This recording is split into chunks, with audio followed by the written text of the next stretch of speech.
Good morning everyone. Now in this part of equilibrium we are going to start with very important, very easy and very interesting topic, that is common ion effect. First of all, what common ion effect is? It is a separation of degree of dissociation of weak electrolyte by the addition of strong electrolyte containing a common ion in it. To understand it, let us take an example of a weak electrolyte, that is CH3COH. We know that CH3COH is a weak electrolyte, and also we know that weak electrolytes are the electrolytes which doesn't dissociate to a greater extent. इनकी dissociation बहुत ज़्यादा नहीं होती. कब तक होती है? Up to an equilibrium level. Now suppose its aqueous solution, it will undergo dissociation and it will give rise to acetate ions and hydrogen ions. H positive aqueous. Now acetic acid is dissociating to give acetate ions and H positive ion. हमने क्या किया? Weak electrolyte ले ली.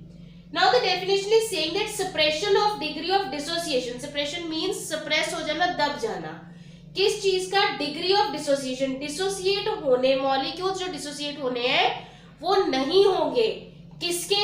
Weak electrolyte के. कब?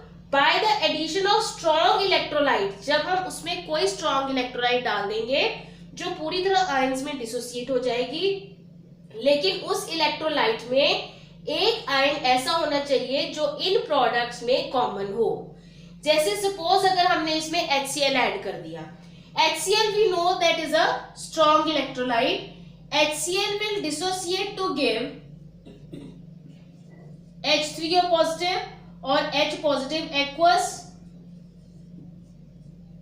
and Cl negative aqueous. Now, if we see these two reactions, what is common? H positive aqueous is here in this reaction and H positive aqueous is there in this reaction. अब इसमें और इसमें difference क्या है? ये week electrolyte है, ये strong electrolyte है. वीक इलेक्ट्रोलाइट में dissociation will take place up to a small extent, and in case of HCl all the molecules they will get dissociate to the ion pairs.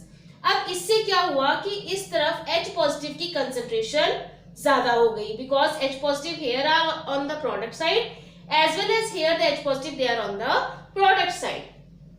We have done Le-Chatelier's principle. What was this principle? Le-Chatelier's principle. According to this principle, किसी भी factor में जो reaction पे effect डालता है, अगर उसमें कोई चेंज आए तो रिएक्शन ऑटोमेटिकली फॉरवर्ड या बैकवर्ड डायरेक्शन में प्रोसीड कर जाएगा in order to reduce the effect of that change. अगर टेम्परेचर में चेंज है तो टेम्परेचर है, प्रेशर है, वॉल्यूम है, कंसंट्रेशन है, whatsoever change will take place, that change lead the motion of the direction of the reaction in that direction to undo that effect, to reduce that effect. Now here this is the reversible reaction because it is in equilibrium. अब इसमें क्या है? ये तो completely ionized हो जाएगा H positive और Cl negative में. So they all will give H positive and Cl negative. Le-Chatelier principle के according products में H positive यहाँ भी है और यहाँ भी है.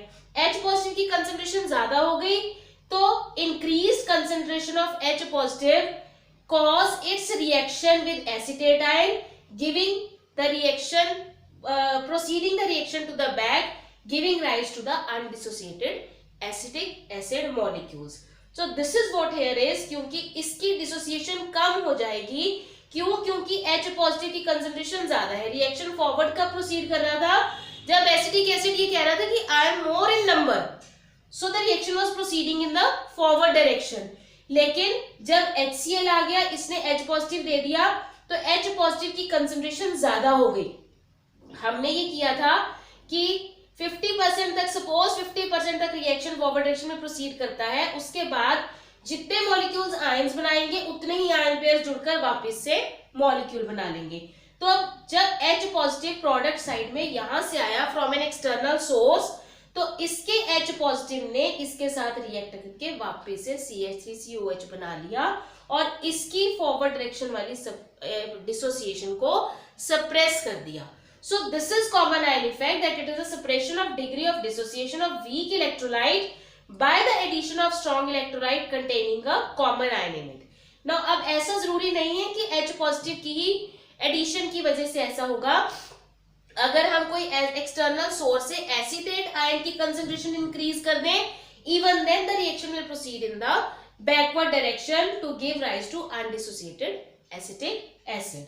So according to Lee-Chatelier principle, this common ion effect is the suppression of this molecule, weak electrolyte molecule की dissociation का suppress हो जाना किसके प्रेजेंस में? स्ट्रॉन्ग इलेक्ट्रोलाइट जिसमें एक कॉमन आयन हो, चाहे वो H पॉजिटिव हो चाहे वो एसिटेट आयन हो, कोई भी किसी की भी कंसंट्रेशन प्रोडक्ट साइड में ज्यादा होगी तो रिएक्शन बैकवर्ड डायरेक्शन में प्रोसीड करेगा. Now the effect of this on the solution. अब हम ये देखेंगे कि इसका सॉल्यूशन के ऊपर इफेक्ट क्या होता है. Taking an example that we are adding 0.05 molar acetate ion. यहां हमने एग्जांपल लिया जिसमें H पॉजिटिव की कंसंट्रेशन ज्यादा हो गई थी और यहां हमने बताया कि अगर H पॉजिटिव की कंसंट्रेशन ज्यादा हो जाती है तो भी रिएक्शन बैकवर्ड डायरेक्शन में जाएगा और अगर एसिटेट आयन की कंसंट्रेशन इस तरफ ज्यादा हो जाए तो भी रिएक्शन बैकवर्ड डायरेक्शन में जाएगा. So here we are taking the example where we are adding acetate ion. वहां H पॉजिटिव ऐड किया था, यहां हम एसिटेट आयन ऐड करेंगे किसमें? To 0.05 molar acetic acid solution में. Now the reaction is again the same.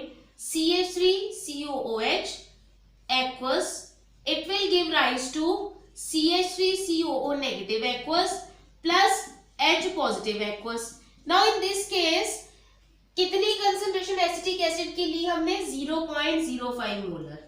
This is the initial concentration because in the starting we are having acetic acid only.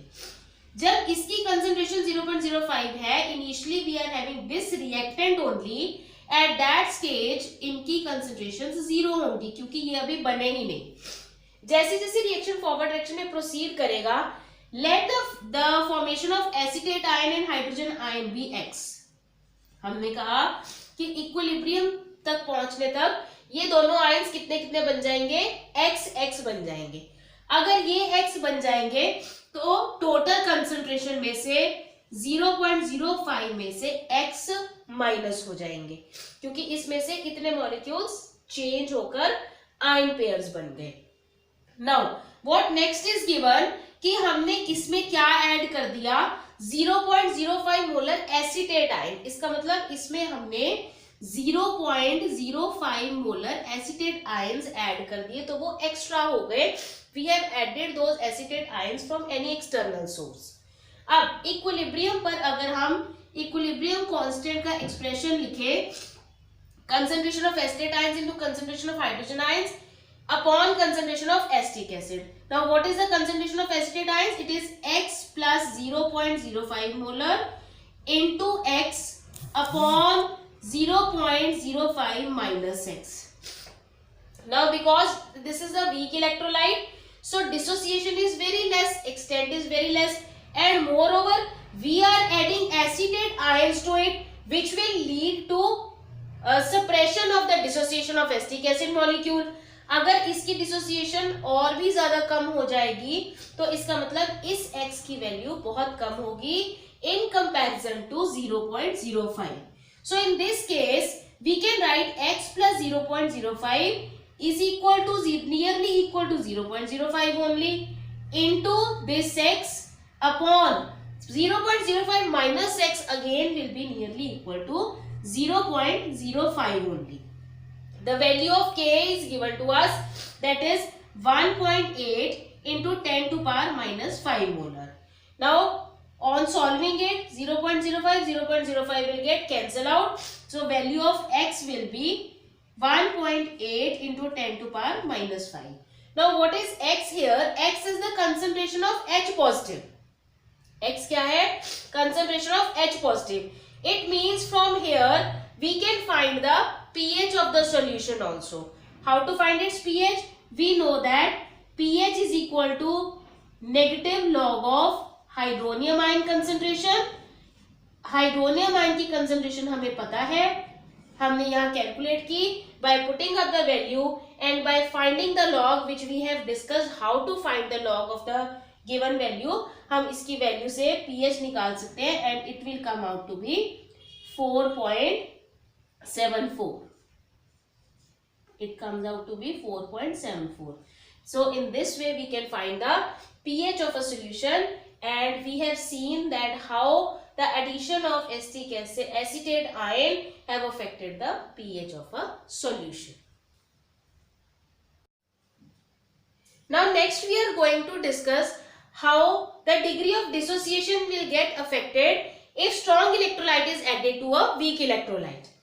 Calculate the degree of ionization of 0.05 molar acetic acid if its pKa is 4.74. This is the first part of the question कि अगर हमारे पास 0.05 molar acetic acid solution है तो उसका degree of dissociation कितना होगा अगर उसका pKa इतना है.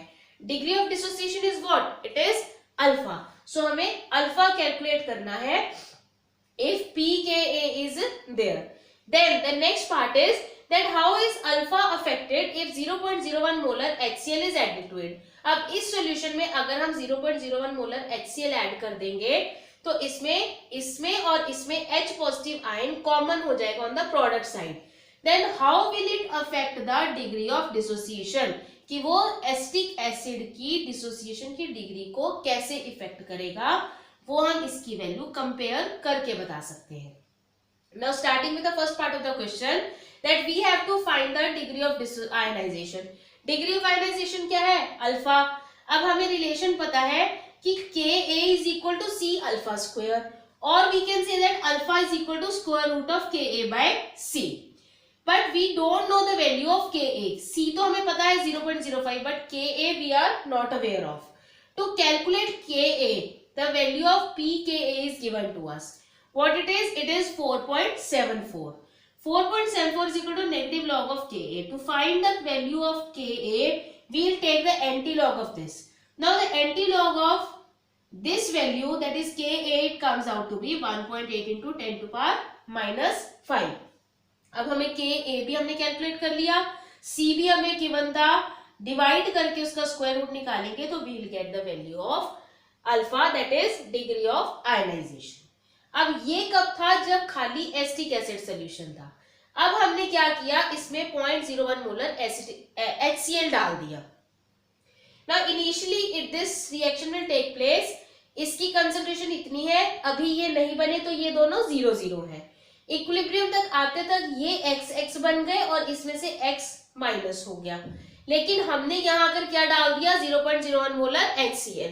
अगर हमने 0.01 मोलर HCl डाला तो हाइड्रोनियम आयन कंसंट्रेशन कितनी होगी इस केस में? That will also be 0.01 molar, क्योंकि HCl is a strong electrolyte. इसका मतलब अब हमारे पास सॉल्यूशन में H पॉजिटिव की कंसंट्रेशन दो कारणों से है, एसिटिक एसिड और HCl की वजह से. So total concentration of H positive ions in the solution is X plus 0.01. Now the new Ka value after the addition is x into x plus 0.01 upon 0.05 minus x into this upon this. Now एक तो acetic acid weak electrolyte है, secondly we have added another strong electrolyte जिसमें एक ion common था. अब common ion effect के according H positive की concentration ज्यादा हो गई, इसलिए रिएक्शन बैकवर्ड डायरेक्शन में प्रोसीड करेगा. अगर बैकवर्ड डायरेक्शन में प्रोसीड करेगा तो इसकी डिसोसिएशन कम होगी. अगर डिसोसिएशन कम होगी तो इसका मतलब x की वैल्यू बहुत कम होगी, विच कैन बी निग्लेक्टेड. अब अगर हम इसे निग्लेक्ट कर सकते हैं तो x plus 0.01 nearly equal to 0.01 ही रह जाएगा, and 0.05 minus x will also be equal to 0.05 only. 1.8 into 10 to power minus 5 is the value of Ka, which we have calculated here and substituted from here. Now on solving it, the value of x comes out to be 9 into 10 to power minus 5 molar, means इतनी dissociation हो गई, इतने molecules dissociate हो गए. अब हमने alpha निकालना है, न्यू डिग्री ऑफ डिसोसिएशन और डिग्री ऑफ आयनाइजेशन, जब हमने 0.01 मोलर HCl इस वीक इलेक्ट्रोलाइट के सॉल्यूशन में ऐड कर दिया. तो कितनी कंसंट्रेशन है at equilibrium upon total concentration. On solving it we will get the new degree of ionisation on addition of strong electrolyte to a solution of weak electrolyte. Thank you.